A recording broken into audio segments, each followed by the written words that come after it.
कुरान करीम के 85% अल्फाज को समझने की सीरीज़ के सबक नंबर 4 में खुशामदीद।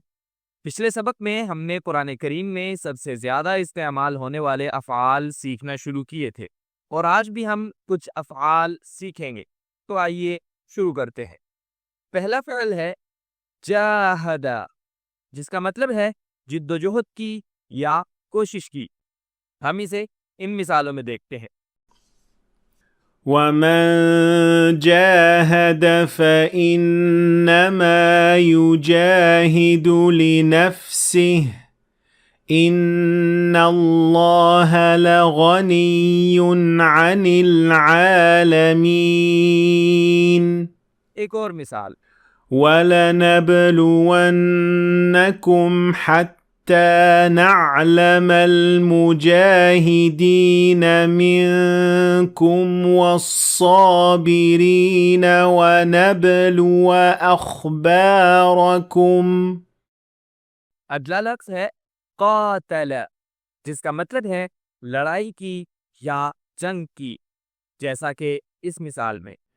وكأي من نبي قاتل معه ربيون كثير فما وهنوا अगला फ़िल है नादा, जिसका मतलब है आवाज दी या पुकारा।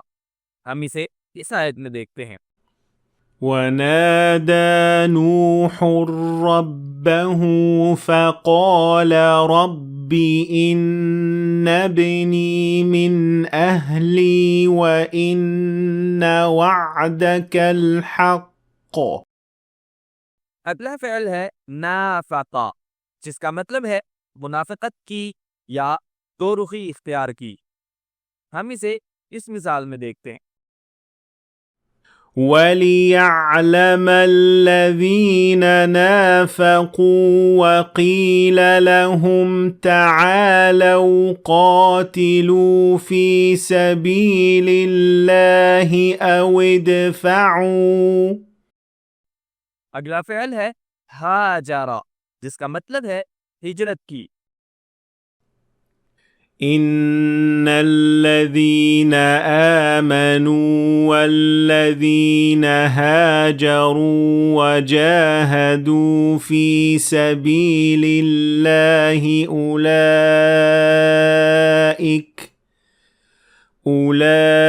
أولئك يرجون رحمة الله अगला है अबसरा, जिसका मतलब है देखा, नजर डाली या निगरानी की।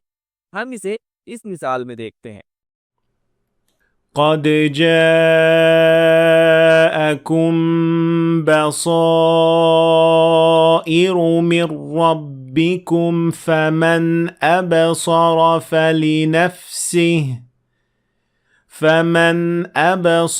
فلنفسه ومن عمي فعليها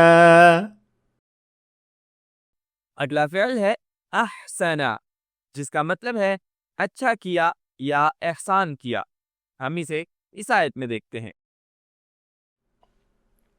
ولا تلقوا بأيديكم إلى التهلكة وأحسنوا إن الله يحب المحسنين इसके बाद है अखरजा, जिसका मतलब है बाहर निकाला या जाहिर किया, जैसे कि इस आयत में। وأنزل من السماء ماء فأخرج به من الثمرات رزقا لكم और इसका मुतज़ाद है अदखला, जिसका मतलब है दाखिल किया या किसी को अंदर ले गया, जैसे कि इस आयत में। قال رب اغفر لي ولأخي وأدخلنا في رحمتك وأنت أرحم الراحمين और इसके बाद है अर्जा, जिसका मतलब है वापस लौटाया। हम इसे इस मिसाल में देखते हैं। ارجعوا إلى أبيكم فقولوا يا أبانا إن ابنك سرق और इसके बाद है अरसला, जिसका मतलब है भेजा, जैसे कि इस आयत में।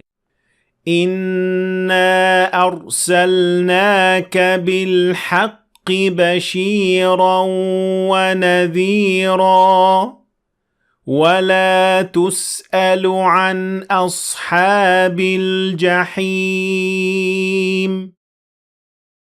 अगला फ़िल है असरफा, जिसका मतलब है फजूल खर्ची की या हद से बढ़ गया।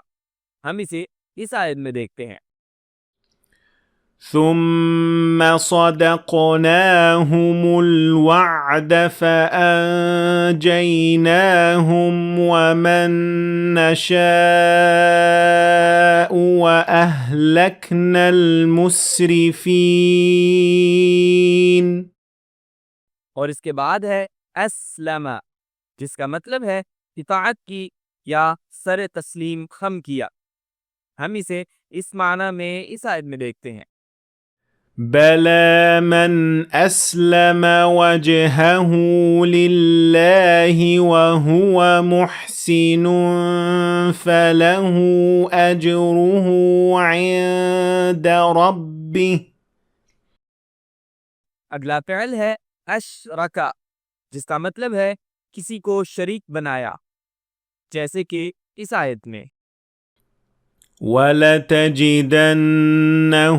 أحرص الناس على حياة ومن الذين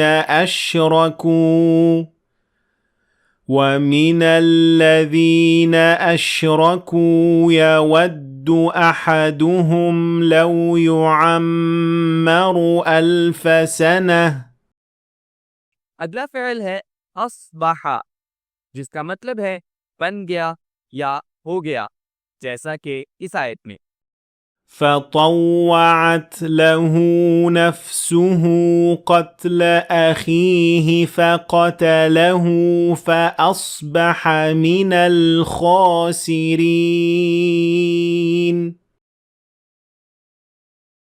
और आखिर में है अस्लहा, जिसका मतलब है दुरुस्त हुआ या दुरुस्त किया। हम इसे इस आयत में देखते हैं। فمن خاف من موص جنفا أو إثما فأصلح بينهم فلا إثم عليه देखने का शुक्रिया। मुझे उम्मीद है कि आपने आज कुछ नया सीखा होगा। अगर सीखा है तो वीडियो को लाइक और शेयर करें ताकि दूसरे लोग भी फ़ायदा उठा सकें। और अगर आप मज़ीद ऐसी वीडियोस देखना चाहते हैं तो हमारे चैनल को सब्सक्राइब करना न भूलें। और इंशाअल्लाह मुलाकात होगी सबक नंबर 5 में।